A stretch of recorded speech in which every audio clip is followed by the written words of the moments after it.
पीले दांत वाली बहू। रंजना कभी ब्रश नहीं करती थी। उसे कितनी बार उसके माँ बाप ने डांटा, लेकिन उसका कोई असर उस पर होता ही नहीं था, जिस कारण से उसके दांत पीले पीले हो जाते हैं। शादी के बाद।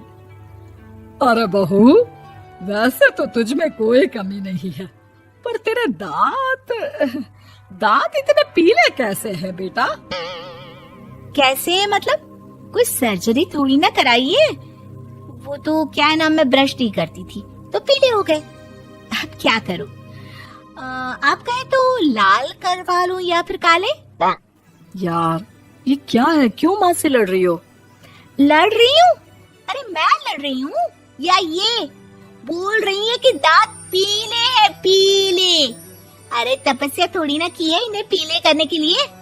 बकायदा ब्रश नहीं किया है 20 साल तक, तब जाकर। छी, कैसी बात कर रही हो? ये उस वक्त तो पीले नहीं थे जब हम लोग तुम्हें देखने आए थे। अरे तब साफ करवा लिया होगा डेंटिस्ट के पास जाकर। अब देखो कैसे पीले पीले लग रहे हैं। रंजना सास की तरफ गुस्से से देखती है। फिर शुरू हो गई पीले पीले पीले। अरे पीले तो तब भी थे जब मेरे हाथ का रसगुल्ला उड़ा उड़ा कर खा रही थी और बोल रही थी, लड़की नहीं गुणों का खजाना दे रहे भाई साहब आप।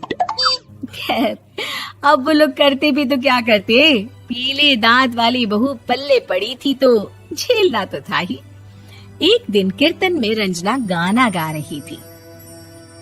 अरे कमला बहन, माँ का द्वार है, यहाँ तो सब शुद्ध होकर आते हैं, फिर अपनी बहू को ब्रश भी नहीं करवाती तुम। दूर से पीले पीले दांत भक्ति में बाधा उत्पन्न कर रहे हैं।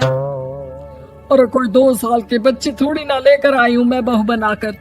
अच्छी खासी लड़की है, अरे कैसे करवाऊं ब्रश? ये तो उसे खुद करना चाहिए ना। अब माँ बाप तो इसके जैसे तैसे निपटा दिए, ये नहीं सोचा कि सास कैसे संभालेगी। सास बहू को लेकर घर आ जाती है, लेकिन सोच लेती है कि अब इसे लेकर कहीं नहीं जाएगी। अगले रोज बहू कहती है, अरे क्या हो गया, मंदिर नहीं जाना क्या? कीर्तन का वक्त हो रहा है। मेरी मधुर वाणी से कान्हा जी जागते हैं और सोते हैं। आप तो जानती है ना उनकी भक्ति में कितना मन लगता है मेरा। वो क्या है ना, तबीयत ठीक नहीं लग रही है मेरी, आराम करूंगी मैं। तबीयत ठीक नहीं लग रही? अभी तो मिथुन के गाने पर नाच रही थी आप, और अब बोल रही है कि तबीयत ठीक नहीं लग रही। अरे भक्ति में मन लगा लो सासू माँ, ऊपर जाना है, क्या मुंह दिखाओगी आप? हाँ? सास को बहू की बात पर गुस्सा आ जाता है। मैं क्या मुंह दिखाऊंगी, इसकी चिंता तो ना कर, समझी? अपने मुंह की चिंता कर, जो ये पीले पीले दांत लेकर हर जगह पहुंच जाती है। पता है लोग कितना मजाक बनाते हैं। ना जी ना, मैं नहीं जाना कहीं तेरे साथ। तो ये बात है।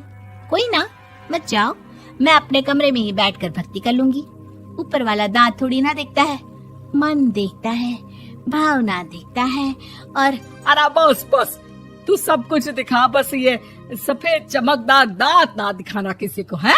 जा यहाँ से। बहू को सास की बात का कोई फर्क नहीं पड़ता, वो तो जैसी थी वैसी ही रह जाती है। सुबह नहाकर किचन में खाना बनाना, फिर खाना खाना, कीर्तन भजन करना और सो जाना। एक दिन, माँ जी मैं सहेली के घर जा रही हूँ, शाम को लेट आऊंगी। हाँ हाँ तो जाना, मैंने कौन सा तेरी आरती करनी है घर पर बैठकर। रंजना सहेली के घर जाती है, जहाँ वो पार्टी में जाने की तैयारी कर रही होती है। अरे शिखा, कहाँ जाने की तैयारी कर रही है? मैं गलत वक्त पर आ गई क्या? अरे नहीं यार, उल्टा सही वक्त पर आ गया। मैंने ये साड़ी और ज्वेलरी निकाली है यार, शाम को इनके ऑफिस की एक पार्टी में जाना है। बताना कैसा लग रहा है ये सब? नहीं यार, इस ड्रेस के साथ तो वो वाली ज्वेलरी अच्छी लगेगी। हाँ हाँ सही बोल रही है, मैंने ध्यान ही नहीं दिया। वैसे तो हमेशा से मस्त फैशन सेंस रखती है। तो बड़ा जाती होगी ना पति के साथ पार्टी में। रंजना कुछ नहीं बोलती, बस सोचती है कि यार काश ये बात सही हो जाती, पर मैं क्यों नहीं जाती पार्टी में? क्या इन लोगों की कोई पार्टी होती नहीं होगी? रंजना घर आती है और रात में पति से सवाल करती है, एक बात बताइए, आप मुझे किसी पार्टी में क्यों नहीं ले जाते? क्या आपकी यहाँ ऑफिस में पार्टी नहीं होती? पति बेचारा क्या कहता कि दांत पीले हैं तुम्हारे इसलिए। अरे कोई पार्टी होती नहीं हम लोगों के ऑफिस में, तो कहाँ से लेकर जाऊं? और मार्केट, मॉल, कहीं वीकेंड घूमना, कहीं तो। अरे यार सारे हफ्ते में एक छुट्टी मिलती है, तो सोचता हूँ कि आराम ही कर लूं। क्यों? रंजना मन मार के रह जाती है। पहले कभी सास के साथ मंदिर जाया करती थी, लेकिन वो भी सास ने ले जाना बंद कर दिया। घर बैठी बैठी रंजना बोर हो जाती है। तभी उसे आइडिया आता है और वो मायके जाने का सोचती है। सासू माँ, 2 दिनों के लिए मम्मी के घर जा रही हूँ। अच्छा ठीक है, आराम से जा।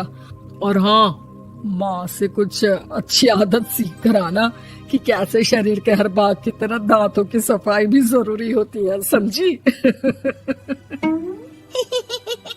शुरू हो गई ना आप। वो लोग आपकी तरह नहीं है कि छोटी छोटी बात का बतंगड़ बना दे। उन लोगों के लिए मैं मायने रखती हूँ, ना कि मेरे पीले पीले दांत।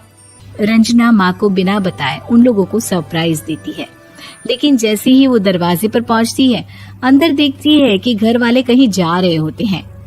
अब माँ, काश रंजना दीदी के दांतों वाली प्रॉब्लम नहीं होती, तो वो भी हम लोगों के साथ चलती ना बुआ जी की बेटी की शादी में।